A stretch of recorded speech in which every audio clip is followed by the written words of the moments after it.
The Equitable Life Assurance Society presents This Is Your FBI.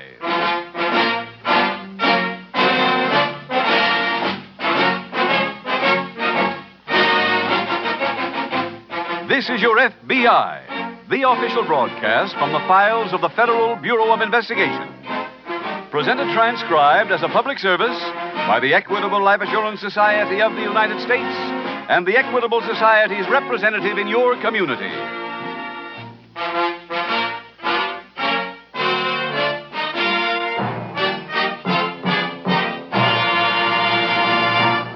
EEF. EEF.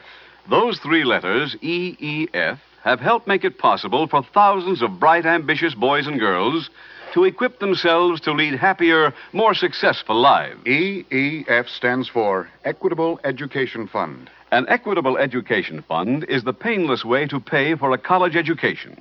It's the way for a parent to make sure that his boy or girl will enjoy the advantage of a college education. In about 14 minutes, I'll give full information on this equitable educational plan created by the Equitable Life Assurance Society of the United States.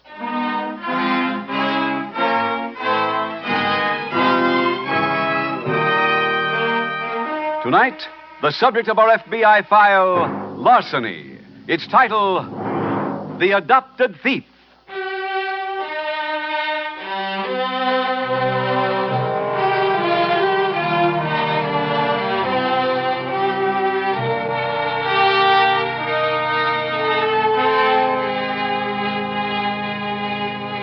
In making the decision to broadcast this series as a public service, your FBI had several objectives.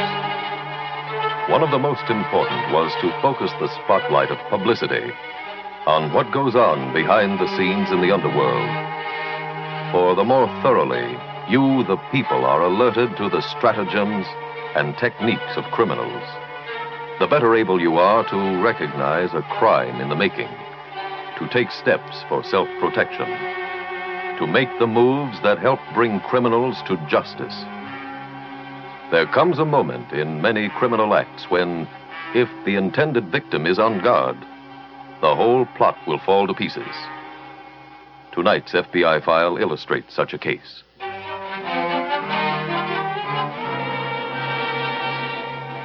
Tonight's FBI file opens in a fashionable suburb of a large Midwestern city.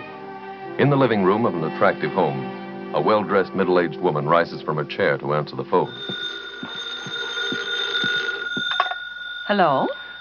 I'd like to speak to Mrs. Fulton, please. This is Mrs. Fulton. Mrs. Grace Fulton? Yes. I wonder if you'd mind giving me some information. What is it? Was your maiden name Thompson? Why, yes.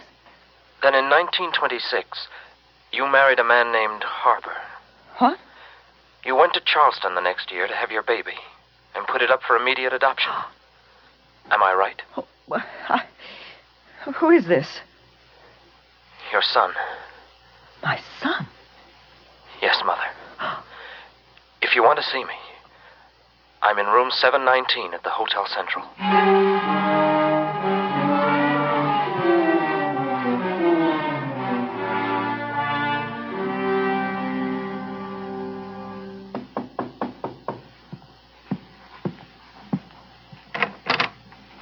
Hello? Hello. You're the young man who called me? Yes, I'm Ralph Putnam. Come in. Thank you. Were you telling me the truth? Are you... I'm your son. I can't believe it. But it's true. But how... Well, you see, I was adopted by people named Putnam. They both died this year. Mr. Putnam left me a letter telling me for the first time that I wasn't their own son. He said they'd gotten me from the White Star home in Charleston. Well, I was very curious to find out who my parents were. So I wrote to the home. But they wouldn't give me any information. Well, then how did you manage to find out? Oh, Mr. Putnam's lawyer arranged that. He got a court order and had the home open their records. I got your name and came here. And the rest you know. My boy. My boy. Mother. There. It's all right. Come over here and sit down. Oh, thank you. I sent down for some tea. Would you like some? Yes, please. Well, you just sit there. Sugar? Cream? No, just plain, dear. You said your name is Ralph. That's right. I see you're in the Army. Yes. I go overseas next week. Oh, but we've only just found each other. Well, the Army's not very sentimental. Here, Mother. Oh, thank you. Would you sit here beside me? Surely. Son, I want you to know one thing. Sometime after I gave you away, I realized what a mistake I'd made. But the adoption home wouldn't tell me where you were. What happened to my father? He died several years after you were born. His name was Harper. Yes. What did he do? Well, nothing. We were very young. Does the man you're married to now know anything about me? Or the marriage? No. Would you prefer that it remain that way? Well, yes. Hi. Oh, hi, Artie. Oh, sorry. I didn't know you had anyone here. That's okay. Mrs. Fulton, this is my roommate, Sergeant Worth. Oh. Hello, Miss How do you Fulton. do, sir? Mrs. Fulton's an old friend of the family. Oh? Oh, maybe you two want to talk some more. Oh, no, that's quite all right. I have to be getting along. Awfully nice to have met you, Sergeant. Same here, Miss Fulton. I'll walk you to the elevator. Oh, thank you. Go ahead. Thanks. I gather you didn't tell the sergeant about us. Oh, no. No, outside of the lawyer, no one knows. Well, here we are. When will I see you again, son? I'll call you tomorrow, Mother.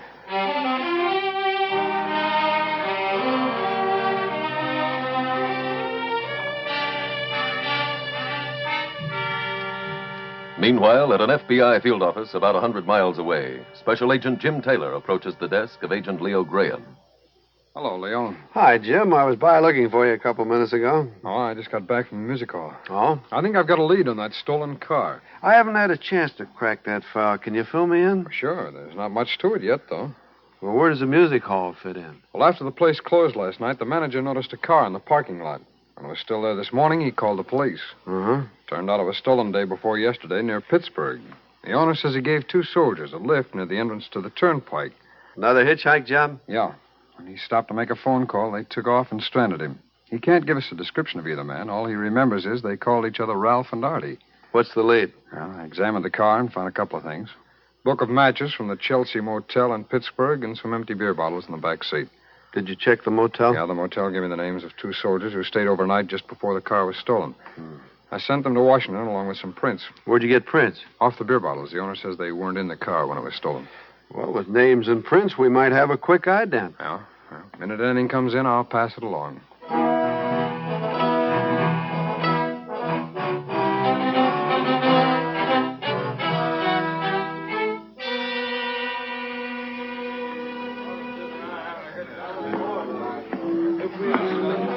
Hi, pal. Oh, hi, Artie. Sit down. Yeah. What are you drinking? We said no whiskey till this was over. You can't call Mrs. Fulton when you're mulled. Oh, we have something to celebrate. What do you mean? I've been doing some research. Waiter. Yeah? What'll you have? Scotch. 2 scotch and water. Hi. I got a complete background on Mr. Harper. Harper? The man Mrs. Fulton was married to. Guess what he did for a living? What? He was a bootlegger. Yeah? 2 weeks after the wedding, her family got the whole thing annulled. That's why she went to Charleston to have the baby. That's why she put him up for adoption. That's very interesting. I also got a background on Mr. Fulton. The guy she's married to now. He's trying to be the next mayor. He's also very rich. Scotch and water. Oh, thanks. Well, let's drink to dear old Mom and her nice, rich husband.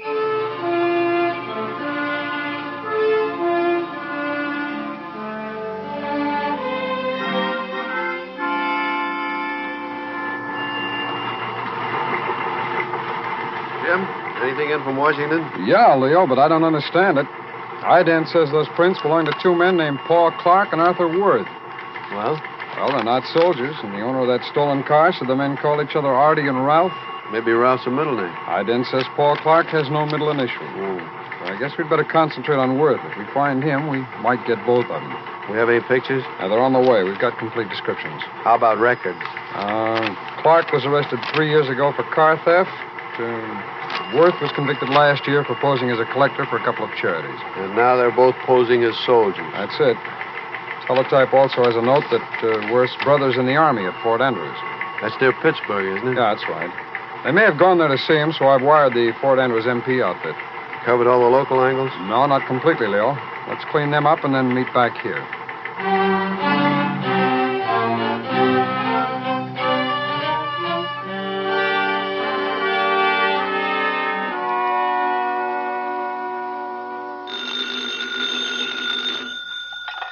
Hello? Mrs. Fulton, please. Speaking. Oh, hello, Mother. This is Ralph. Hello, dear. I have some bad news. What's that? I'm leaving. What? My orders came through this morning. But you said you'd be here till next week. Well, the Army changed its mind. Oh. I guess maybe I'd better not be writing to you. Why not? If Mr. Fulton sees mail from a soldier overseas, wouldn't he start asking questions? Well, I suppose he would.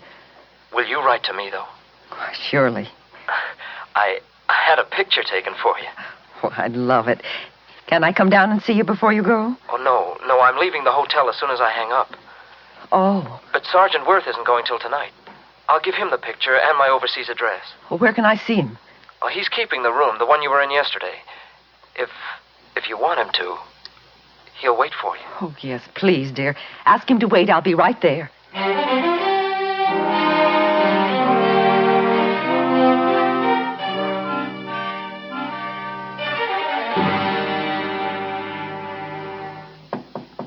Just a minute. Oh, hello, Mrs. Fulton. Hello, Sergeant. Won't you come in? Thank you. Has Ralph gone? Oh, yes. He left almost an hour ago. I hurried over here hoping that somehow I might still see him. He felt very badly about not seeing you. He said he'd leave his address. That's right. I've got it right here. Oh, thank you. And he also mentioned a picture. All right, so over here. I'll get it. Here you are. Oh, it's wonderful. I'm so glad he left this. There's a real family resemblance. Huh? He looks just like you. Oh, but you must be mistaken. You're his mother. Well, Ralph told me all about it. Oh. That's quite a story. Thank you for the picture, Sergeant, and the address. Don't go, Mrs. Fulton. At least not until you hear what I have to say. About what? About you, your husband, both your husbands. Sit down, Mrs. Fulton. I'd rather not. Okay. Ralph tells me that Mr. Fulton wants to get to be mayor. Now, it seemed to me that anything in the way of bad publicity would make it a little tough on that ambition, wouldn't it? What are you talking about? I also know about your first husband, Ralph's father. He was quite a character in his day. Racketeer, bootlegger. Oh. It wouldn't do anybody much good if people knew you were once married to him, huh? Or if they found out about the annulment. Or putting up your baby for adoption before it was born. Where did you learn this? From Ralph. He did a lot of research. He's my son. He wouldn't use any of it against me. But he's gone overseas. I'm running the store now, Mrs. Fulton. I put a very high value on the merchandise. You mean you want money? That's right. Well, I have about $80 with me. $80? This isn't bargain day, Mrs. Fulton. My price is $10,000.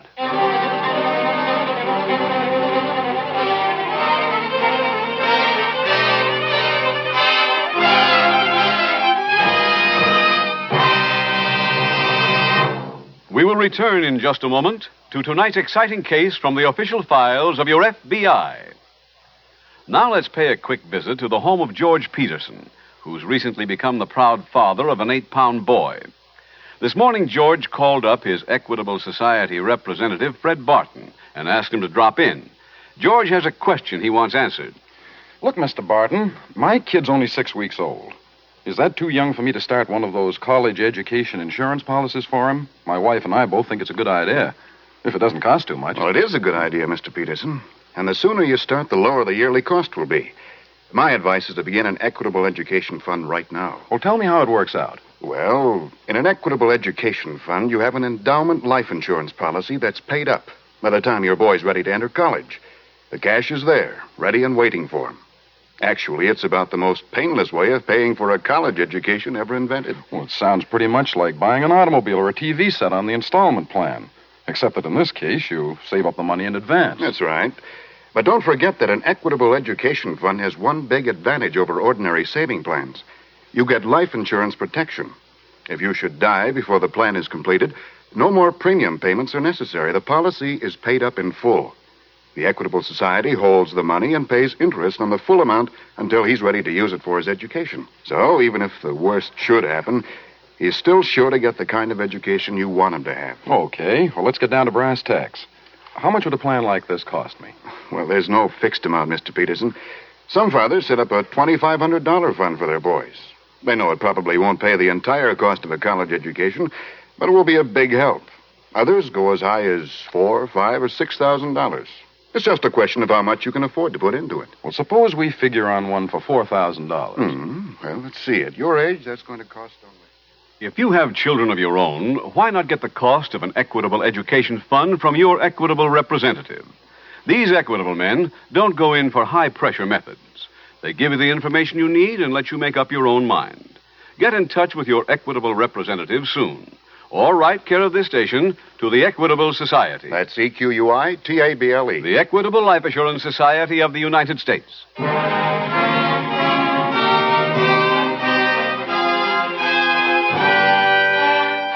And now back to the FBI file, The Adopted Thief.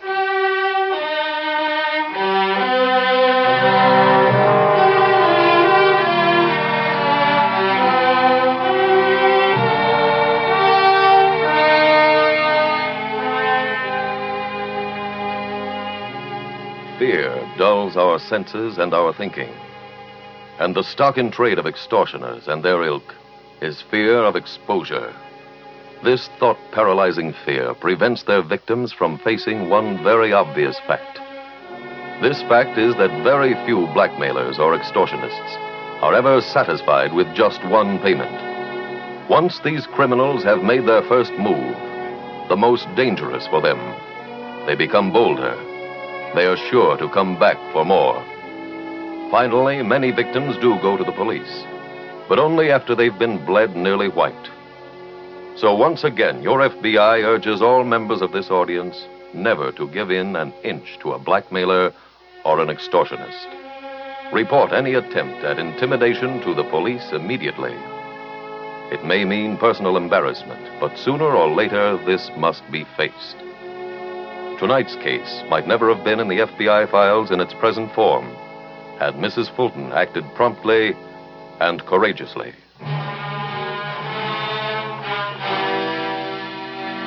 Tonight's file continues later that day at the FBI field office. Leo, we might have a break in that stolen car case. What have you got? Do you remember the owner reported that the soldiers called themselves Ralph and Artie? And there was no Ralph in the record. Well, there is now. I think Paul Clark's masquerading as somebody named Ralph Putnam. Where'd you get that? The Fort Andrews MPs just interviewed Worth's brother. The brother reported to them that the two fugitives had a letter in their possession belonging to a GI in his outfit named Ralph Putnam. Mm-hmm.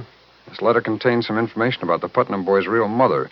Miss Putnam had been raised by foster parents, and he got a lawyer to check his adoption records, but he was shipped overseas 2 days before this letter came for him. How'd Clark and Worth get hold of the letter? And that Worth's brother didn't know. He's clean. He also says they told him they were going to make a big score with the letter. You see, it seems Putnam's real mother is quite wealthy. Clark uses the name Ralph Putnam and moves in on the mother. Yeah, that's it. Well, let's get there first. Well, Worth's brother doesn't remember the name of the lawyer who wrote the letter. Did he see it? Yeah, he says it was from Charleston. The lawyer's first name was William, but he doesn't remember the last name. I told the SAC about it, and he wants me to make the trip, so I'll see you when I get back.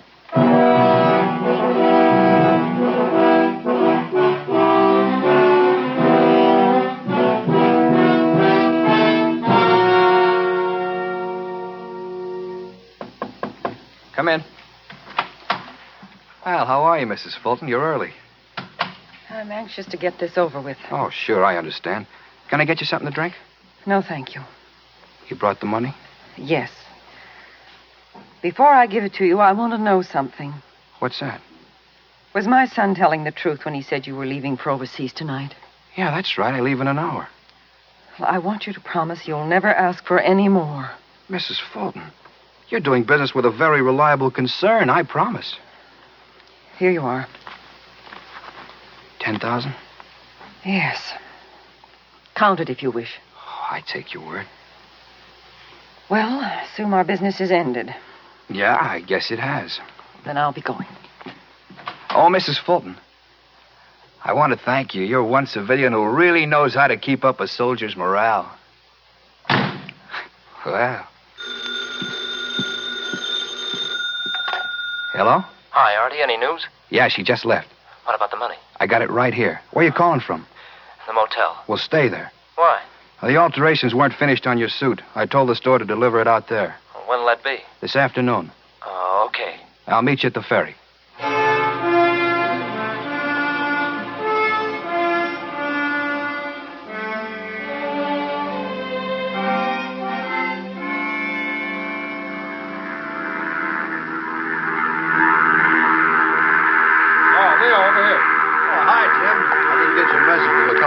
Oh, it's okay. On time.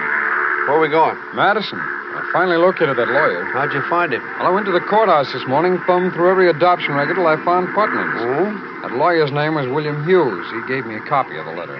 Madison, where the mother lives? Yeah. Her name's Mrs. George Fulton. Think we ought to call her? I did, Leo, but she was out. The maid had no idea when she'd be back. What time's our plane? 10 minutes. So unless we hit bad weather, we'll be in Madison by noon.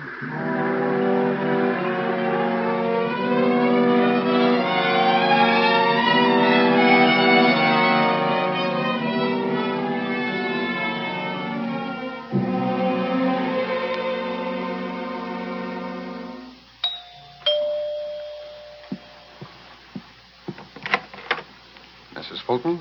Yes. We're special agents of the FBI. Here are my credentials. Oh. Please come in. Thank you. Mrs. Fulton, this is Agent Graham. Oh, how do you do? How do you do? We'll get right to the point. Have you been contacted by anyone calling himself Ralph Putnam? Well, that's our answer, I guess. Yeah. Leo, will you show Mrs. Fulton those pictures? Mm-hmm. Are these the men you saw? Oh, yes, but I don't understand. Well, they're not soldiers at all, ma'am. This may come as a shock to you, but the young man calling himself Putnam isn't your son. Isn't my... His name's Paul Clark. Well, then... How did he know about me? Well, he and that man in the other picture there intercepted a letter to your son and used that information. Oh, no. Your boy didn't get the letter because he's on his way to Korea. This is terrible. I gave Sergeant Worth $10,000 so he wouldn't tell my husband about Ralph. I knew I was wrong. Where did you give him that money? Oh, Please, Mrs. Fulton, every minute may be important. in his room at the Hotel Central. Thank you. Come on, Leo.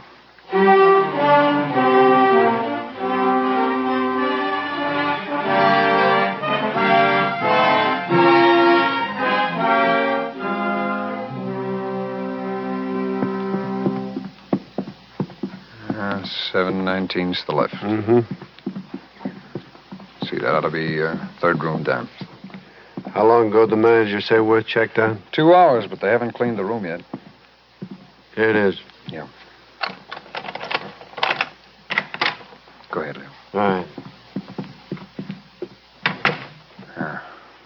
I'll take this side. Okay, Jim.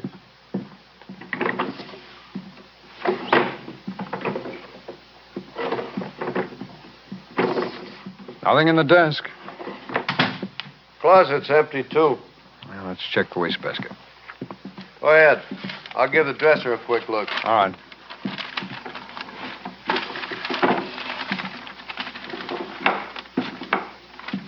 They didn't even leave beer bottles in this place. There's not much in the basket either. That thing a letter? Yeah, it's the one from the lawyer to Putnam. Any phone messages? And so far. Wait a minute. What's that? It's a sales slip from Smith Brothers Department Store. White shirts, silk neckties, argyle.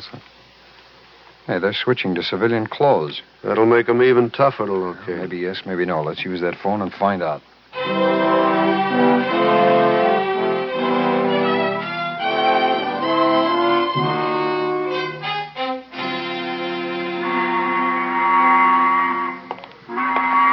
Hi, pal. Artie. I've been looking all over for you. I just got here. Where's the money? Got it right here in this package. The full 10,000? Yeah. That's real sweet. Come on, we better make the ferry. Okay. Hey, I'm not used to seeing you in civilian clothes. Did you count the dough? Yeah, it's all there. Hey, you got change? Uh-huh. Go ahead.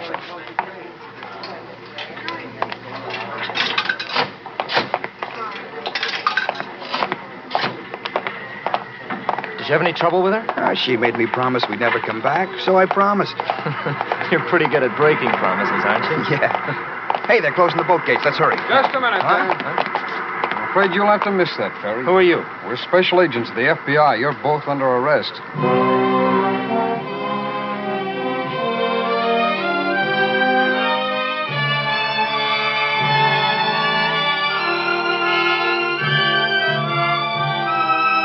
Paul Clark and Arthur Worth were each convicted of violations of the statutes covering interstate transportation of a stolen motor vehicle and also illegal wearing of an Army uniform. Each received a 5-year sentence. Special Agents Taylor and Graham were able to find the two deserters at their motel because Taylor realized that along with white shirts, silk ties, and argyle socks, Clark and Walker would need new suits. A check at the clothing department of Smith Brothers store revealed that the alterations had been completed, and also the address to which they were delivered. And so your FBI was able to close another case. After the arrests, most of Mrs. Fulton's money was recovered and returned to her. But not every victim is that fortunate. Sometimes the loot is gone before the criminals are apprehended. So remember, there is only one answer to a threat of this nature. Call your local police immediately.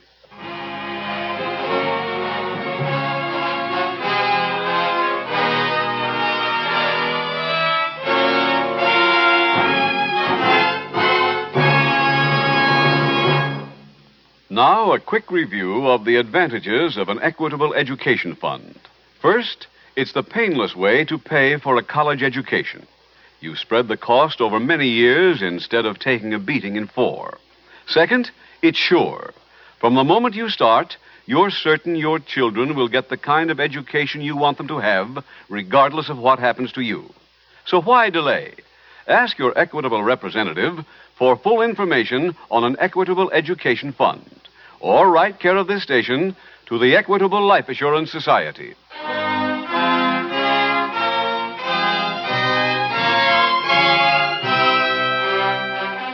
Next week, we will dramatize another case from the files of the Federal Bureau of Investigation. Its subject, organized crime. Its title, The Bogus Hijacking. The incidents used in tonight's Equitable Life Assurance Society's broadcast are adapted from the files of the Federal Bureau of Investigation. However, all names used are fictitious, and any similarity thereof to the names of places or persons, living or dead, is accidental. Tonight, the music was composed and conducted by Frederick Steiner. The author was Jerry D. Lewis. Your narrator was William Woodson, and Special Agent Taylor was played by Stacy Harris. Others in the cast were Herb Ellis, Terry Kilburn, Irene Tedrow, and Tom Tully. This Is Your FBI is a Jerry Devine production. This is Larry Keating speaking for the Equitable Life Assurance Society of the United States and the Equitable Society's representative in your community, and inviting you to tune in again next week at this same time when the Equitable Life Assurance Society will bring you another thrilling transcribed story from the files of the Federal Bureau of Investigation. The Bogus Hijacking on This Is Your FBI.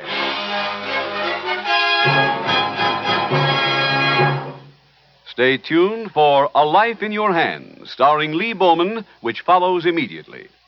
This program came to you from Hollywood.